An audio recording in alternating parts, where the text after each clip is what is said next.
Vision Australia. Blindness, Low vision. Opportunity. Vision Australia logo. 3 navy blue ovals linked together diagonally within a bright yellow rectangle. Hi there, and thanks for joining us. My name is Nabil Jacob. I'm the Clinical Relationship Manager here at Vision Australia. And today I'm going to talk to you a little bit about low vision, blindness, what types of services are available for people, and help you better understand the area of blindness and low vision. You may or may not encounter lots of patients in this area, but when you do, it's really important that you know what your options are and be able to give some choice to your patients in terms of what sort of services will help them and will indeed help you in your day-to-day management of your patient. And just to understand that there are people out there to help and you're not on your own when it does come to low vision.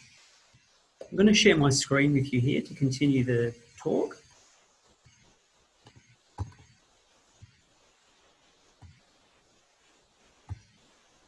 Okay, so the material presented in this video is generic in nature and is made available by Vision Australia as a guide only, and it is not specific medical advice. Whilst every effort has been made by Vision Australia to ensure the accuracy of the information, it cannot be held responsible for any loss or damage arising to any person as a result of using this site. Copyright, Vision Australia 2020. So over with the formalities. So once again, my name is Nabil. This is about the impact of vision loss on your patient's daily life in whichever context you may be working with your patient or client, whether you're an optometrist, a physiotherapist, an occupational therapist, a nurse, an orthoptist, an ophthalmologist, a GP. What sorts of ways can we help that patient with low vision? So a little bit about Vision Australia to start with. So we're the leading national provider of blindness and low vision services in Australia. We support people of all ages, and that includes people from birth right through to retirement and twilight years.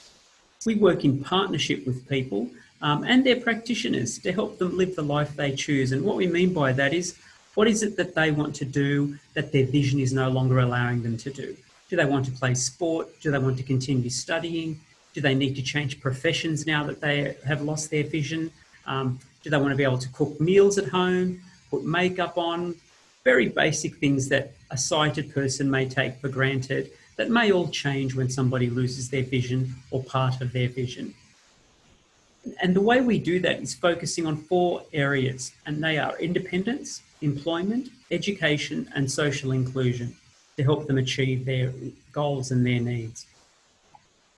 So how does Vision Australia do this? We've set up a list of 12 specialised services, which, as you can see, entail quite a varied list there. So with all of these services, we can pretty much meet most of the needs of any client that comes into our organisation. And they can be seen by one office, the same practitioners on the same database, and we can intertwine and case manage really, really very well with these 12 specialised services, because inevitably people come in for one thing. So you may come in and need a cane for orientation and mobility so you feel safe.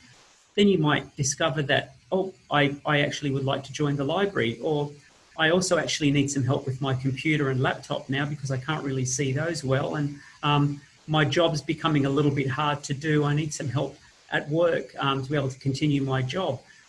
So that's just an example of how you can see people might come in for one thing, but then end up needing everything. And being under that one umbrella of Vision Australia can really benefit the client in making it a one-stop shop type of service.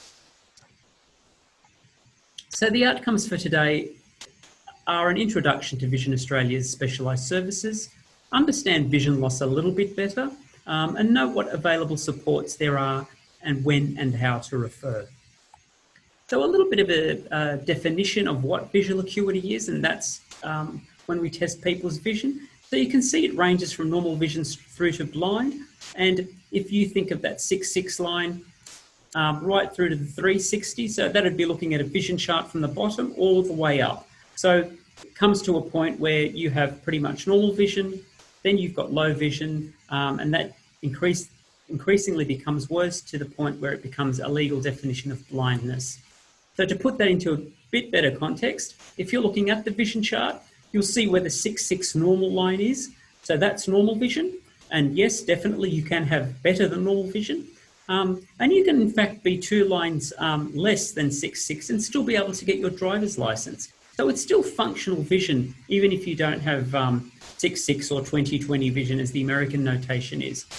So anything less than 6/12 all the way up to the top of the vision chart becomes vision impairment. And if all you can see with both eyes open, your latest glasses on, is that top letter of the chart, you are legally blind.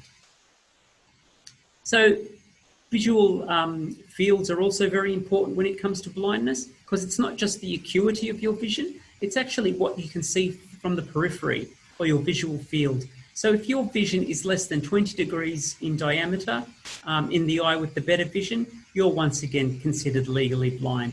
So you may be able to read that 20/20 line or the 6/6 line, which is normal vision, but because your vision's so constricted, you can still be classified as legally blind. And common eye conditions that do lead to decreased vision and blindness are some of the diseases that are up in front of you now, with the picture demonstrating what they actually are. So age-related macular degeneration, so your central vision is primarily affected there. Diabetic retinopathy, where pretty much your entire visual field can be affected there. So you can have checkerboard or patchy vision due to bleeds at the back of the eye. You can have glaucoma, which is high pressure in the eye, which you've all heard about. And that high pressure starts to impact the optic nerve, which in turn starts to affect the peripheral vision. So you can't see things from the corner of your eye anymore. Retinitis pigmentosa is also another example of visual field loss. It's a genetic disease, and it sort of hits in your early teens and manifests fully by your late teens, early 20s. And you can end up with vision, a visual field of looking through a straw equivalent. So it can be quite debilitating. And you can also have problems seeing at night. Then you can have cataracts, which is another very common one we've all heard about. And some of you may say, well, you can operate on cataracts very easily. Indeed, you can. But if you're on the waiting list and you're living alone at home and you're 80 and you're not very mobile anymore, your cataract's going to cause you a lot of problems. And that's where we can come in to help, even in that interim phase. So the incidence of blindness increases with age. So as you can see there, that's reflective of pretty much what we see around the world and indeed in Australia. So an estimated 575,000 people in Australia are blind or have low vision. And as you know, less than 10% of people are totally black blind. 90% of people can still see something, whether it's movement, shadows, lights, or very large objects. And also equating to the people that we see here at Vision Australia, more than 70% are 65 years of age or older who come to us with vision impairment. So a little bit more on statistics about vision impairment and how common it is. You can see there that that sort of gives you a breakdown of Australia in terms of its various conditions that people have. Now, the first two are really easy because you can most often than not correct that with glasses, laser surgery, the first three, in fact. Presbyopia, that's part of aging. So as the older we get, the less that the lens inside our eye is able to contract or move around and become more convex to be able to focus things up close. So we need glasses to help us do that, and that usually hits in around the age of 40. And then you've got things like color blindness, which are pretty much genetic conditions. Cataract, if we all lived long enough, we'd probably get cataract. Macular degeneration and blindness, that's varied there. That would include lots of different diseases. So you can see that breakdown there from the Australian statistics from the National Health Survey. So that's with adults primarily. With children, it can also be a very, very debilitating thing. So vision is the primary sensory input, as we all know, and an estimated 80% of our learning occurs through the visual system. So the impact that this has on children can be quite profound, and it can impact their development if they're very young. So it can impact their motor skills, their social skills, and their cognitive learning, and how they perceive the world generally. So it's very, very important that whether it's an adult, more so for a child, the earlier we can see the child, the earlier we can jump in there, and our early intervention team, our school age team, adolescent teams can get in there so that this child is not behind the 8 ball, and by the time they finish school, they're equipped as well as anybody, and that includes a sighted equivalent or peer, in terms of getting jobs and being able to use a computer or equipment to help them move on with their lives, be it in employment or education. So very, very important with the children there, and we are really well equipped to handle children here at Vision Australia. So the common factors affecting people with vision loss, so photophobia, so that can be sensitivity to light, fluctuation in vision from day to day, so you might have diabetes and that can happen. Sometimes your vision is good, sometimes it's bad. Decreased central vision, so macular degeneration is a good example of that. Decreased peripheral vision, glaucoma. There's also judgment of depth and distance, which can become very difficult and make things very difficult. So if you've got no vision in one eye all of a sudden, but you've still got vision in the other eye, your depth perception is immediately affected. Thankfully, the brain will adapt after a certain time, and that varies in different people, but it also can have a major impact on you and your ability to want to drive or use a set of stairs or even leave the house for that matter. And things like retinitis pigmentosa will cause poor adaptation to changes in lighting or night blindness. So you can see that they're the sort of characteristics that people with low vision may encounter.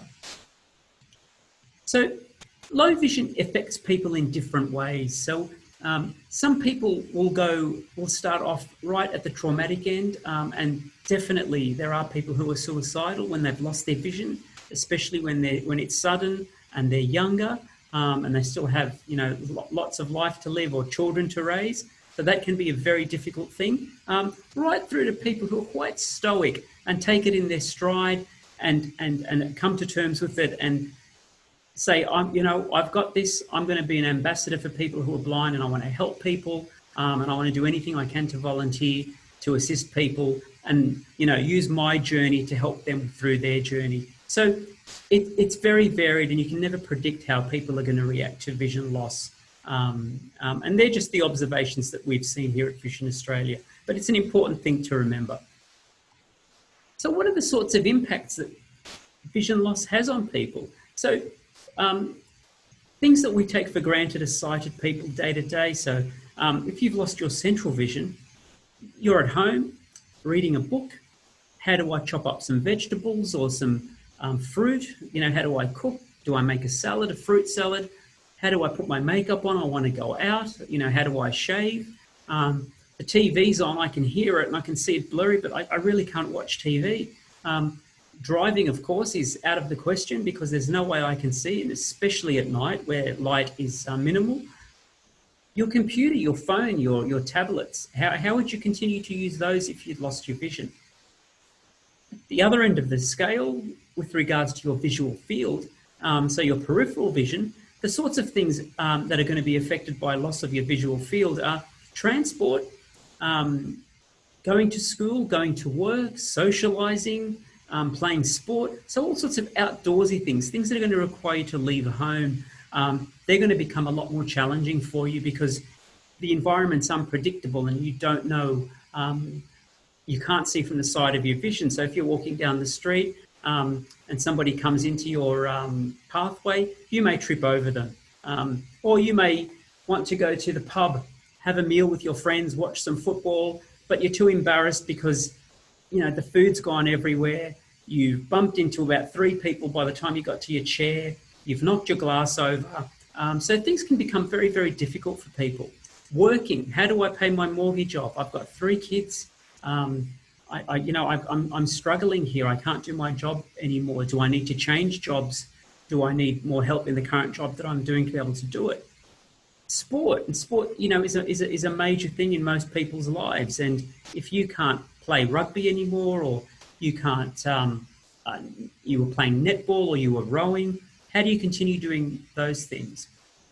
So they're the practical things that actually affect people to varying degrees, depending on the variation of vision loss that they have and their day-to-day lives. Also, with vision loss, it's not just losing the ability to do those things. There are risks with vision loss that increase. So you're twice as likely to fall if you've lost your vision. You're 3 times more likely to fall into depression. And as I mentioned, that can range all the way through to suicide. You're 4 to 8 times more likely to break a joint. And you're 3 to 5 years more likely to enter assisted living if you've lost your vision. So if you remember that we mentioned that most of the clients that we see are 65 years or and above, and these stats are already pretty high, even in the sighted population in that demographic. So you can see how and appreciate how these things become very, very important to consider for people who are elderly and have vision loss and the risks associated. So what are the strategies that we would use with your patient that you refer to us or client that comes to see us to help them get back on track and be able to live their lives? I could spend all day here talking to you about the different pieces of equipment, aids, mobility, services that we can provide. But essentially, what we're focusing on is enhancing the vision that they've got left. And as you remember, at least 90% of people have some vision left. They're not totally black blind. We will use other senses to use vision substitution methods such as touch, hearing. So we may put a Velcro strip on their microwave or their washing machine so they know where the start or the wall program is, or the 10-second button on the microwave or the start button is. So very simple strategies like that, right through to environmental adaptations where our occupational therapists, orthoptists and other health professionals will go out to the home, to the school, to the workplace, to their environment to make sure that it's safe and easy for them to navigate. And you can see some of the pictures there. So we're teaching people how to get in and out of the car, being able to read a book, enlarging it with a bar magnifier, teaching a young guy how to get to university, how to catch a bus, use their cane and be confident, how to study at your desk, enlarging things using computers, contrasting keyboards, how to work in the kitchen, so using a talking microwave. You're using contrast there, so you can see the red cup on the counter, you can see the black glove up against the wall, you can see a very large dial timer. All these things would help someone continue living their lives. And you can see in where the cups are there in the mug, a liquid level indicator, which will buzz and beep as you pour water into a cup, and buzz and beep again when you pour milk in, so that you can make your own cup of tea without burning your hand. And to the right of the screen there, you can see where technologies come. So the top is the iris vision. That will increase your field of view. So for people, say, with macular degeneration, where they've lost their central vision and they need to rely on their less acute peripheral vision, something like the iris vision will actually enlarge that peripheral view so that they can actually start to recognize faces and people, be able to read. So you can use that in the distance, you can use it outdoors, you can use it up close. Below that, the set of glasses with the black thing attached to its pencil thing, like onto its arm, that's what we call an OrCam. Now that OrCam is pretty much the latest technology that's out there, and that will allow people to do things like it will read for them, it will recognize faces, tell you color, tell you the time and date, read barcodes. So it's a fantastic piece of equipment, and it will magnetically click to any pair of glasses that you put the magnetic strips on. So it's a very, very helpful piece of technology. Right through to an electronic magnifier that a client or a patient can put in their purse, or they can carry around, and they can enlarge, decrease the size, change the contrast, take a picture. There's a light in it. So you can, there it's being used to read a medicine bottle. It can also be taken to the library. It can be taken to a restaurant to read a menu, taken to the supermarket to read use-by dates and ingredients. So a really fantastic device. And they can come anything from, say, about 5 inches through to about 10 or 12 inches in screen size. And below that, you have our library. So you can join a library. You can have the app downloaded on your phone, and you can download hundreds of thousands of pieces of literature, be they newspapers, articles, love stories, magazines, academic books, and you can join that service free at Vision Australia, and it's a very, very popular service. and we will teach people how to use that service. So you can see that when we talked about the 12 comprehensive services that we offered, this shows you in the 7 ways that we focus on the clients and the various specialities that we will use to help people achieve their goals and their aspirations. So it's a very sophisticated setup. So it works through transdisciplinary services, early intervention, employment services, social, emotional and recreation, information about vision loss, alternative format information, and technology and equipment. So those 7 areas are really going to tie it up for somebody with blindness or low vision and really help them get to their full potential and be able to move on with their lives. And this isn't a static thing. People's needs will change throughout their life, especially the thousands of young children that we've seen from birth right through to adulthood. Their needs will change. Even an adult's needs will change. So somebody might be happy receiving services in a given period of time, and they may not come back to us for 2 years. And that's fine. And their needs have changed then, so they need more help. And with a child, as they develop and their needs change, we'll also develop with them. And this comprehensive service delivery really allows us to do that.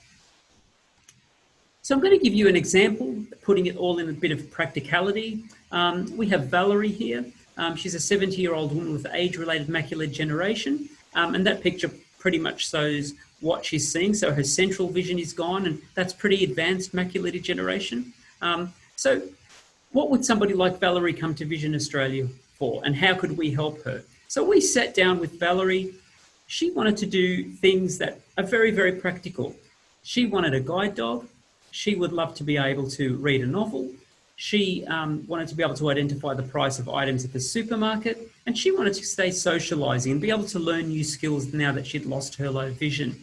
So very normal things that people want to do day to day, be able to get around, read, do things, very, very, very mundane things, but to somebody with vision impairment can become major challenges. So we helped Valerie achieve those goals. We were able to provide her with a Vision Australia Seeing Eye Dog. We were able to join Valerie to our library and be able to use talking books and large print books.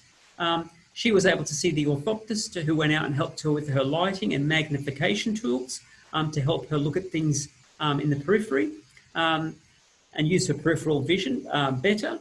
And she also joined a woodwork program and other day programs such as cooking, and even just coming together and socialising with people at Vision Australia and other people who may also have a vision impairment who better understand her needs, and they can cross paths with challenges that they've all met and faced and realise that their challenges are pretty much the same.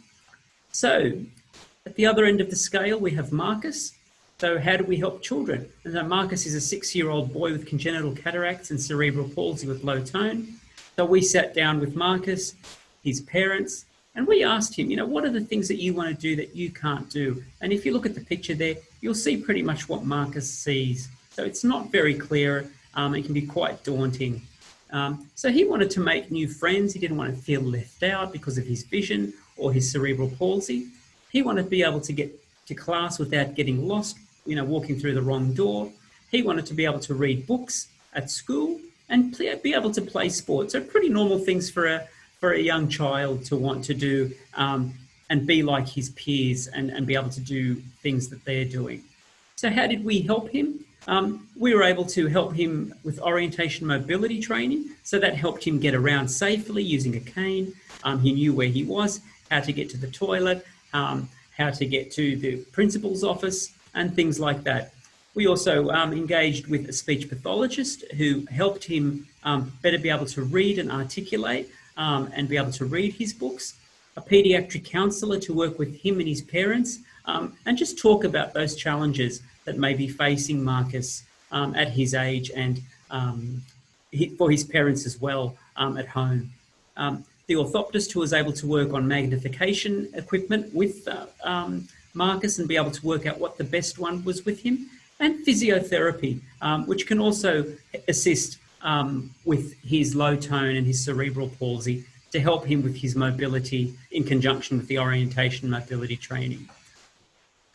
So, how would you refer someone to these services? Why would you refer them? When, how, who, and where? Now, it might seem quite obvious, but we'll just go through some of the reasons you'd refer somebody to Vision and how you would actually do it. So, Vision Australia is probably the last port of call. So when glasses don't help, medical intervention, clinical intervention, optical intervention, and everything's pretty much been done for this person and their vision, but they've ended up with decreased vision or loss of vision, or indeed blind or born blind. Vision Australia comes in there, and what we're able to do is we're able to deal with not the clinical aspects of this low vision, but what are the consequences of their low vision? What is it that they can't do that I've been speaking about in my talk and I've mentioned? And so that's where we come in. So we're part of that continuum of care in terms of going through health practitioners, but realising that even though the clinical avenues may have come to a dead end, there is still lots and lots of support and lots of ways we can help people move on and live their lives. Referring even from the perspective of good risk management. So as I mentioned, falls and mental health, they're two major reasons why people with low vision need to be referred. And it's really good to probe with these patients to make sure that we understand how they're coping and what their coping mechanisms are faring like when they are diagnosed with a vision loss or blindness. So two very important reasons to refer, especially if the patient or the client is elderly. So when should you actually refer somebody? So here are some tips and some parameters around it. So when somebody's been diagnosed with a permanent condition that's not correctable or it's progressive, so they may have been diagnosed with a disease, but their vision's still pretty good, but you know, or the files tell you, or the eye report tells you that it's probably going to get worse. So that's probably a good time to start introducing that Vision Australia is around to help when things become too difficult. For the practitioners out there, the eye care practitioners, so if somebody is less than 6'12", or the visual field of less than 30 degrees, they're really good times to start referring. And I did mention that 6'12" was still functional vision, and that's the level at which you can still get your driver's license. That's the absolute minimum. But if you've just lost your driver's license and once again have a progressive eye disease, it can be traumatic in itself. So all of a sudden someone's taking your car keys away from you, that's it, you can't drive. So that in itself can start really affecting somebody. So it's a really good time to start referring. If you think that your client is at risk or your patient, they're maybe an elderly gentleman living on the third floor of an apartment with no lift, is Mr. Jones going to be at risk walking down the stairs or going to try to hang up his washing or going to the club or to the supermarket to get some shopping or check his mail? So very important reasons. If you see that your client is significantly experiencing grief, loss, or is complaining that I can't watch TV anymore, I burnt my hand trying to make a cup of coffee, yeah, my granddaughter sent me pictures of her newborn and I couldn't see them properly, and you can see the depression that might set in, or the difficulties or the frustration. Once again, very good time to start to refer so we can help these patients and clients as early on as possible. How do you refer? We would love you guys to favourite us on your homepage, favourite us on your favourites, and go straight to our homepage. It's very simple. You can see there that there's a yellow tab that you would click, refer my patient here. It's minimal parameters. And once you've hit send, we've got that patient and we will work with you to introduce ourselves to that client and talk to them about what the things they want to do and how we can actually help them achieve those goals that they want to do and want to achieve. In this environment of COVID-19, people are a little bit more vulnerable, once again, especially if they are isolated with vision impairment. So we have adapted to the current situation. So where in some regions in Australia, we are seeing clients still face-to-face, and in others it's by telehealth, and that's gone much better than anticipated and it's proving quite popular. We can still see people in our retail stores in Vision Australia where our services, aids and equipment and the technology is all on display. But people will be allowed in small numbers. And of course, we have sanitisation stations around any Vision Australia clinic store, occupational therapy assessment, orthoptic assessment. So we're very, very conscious of maintaining that. Our locations across Australia, as mentioned, we are the largest, we are national, so that will give you an understanding of where our locations are in Australia. We don't operate in South Australia, and we have limited services in Tasmania and the Northern Territory. And of course, some of you may or may not know that in our national head office is in Kooyong in Melbourne. And of course, our New South Wales is Sydney, and Brisbane for Queensland. So that's been my talk. That's my reference list. If you have any questions or there's something that you'd like to seek more clarity on, please contact us on the following ways. So you can call us, send us an email to info, or sometimes the information can be available on our website, and there's a special dedicated area there for health practitioners or people who are working with clients in this space. Thank you very, very much for listening. We hope this has been beneficial, and we hope there are some great takeaways for you here so that you can take them back to your clinical practice and be able to better handle a client or a patient that may come to you for other reasons, who may also have low vision or decreased vision. Once again, thank you very, very much, and we'll see you once again.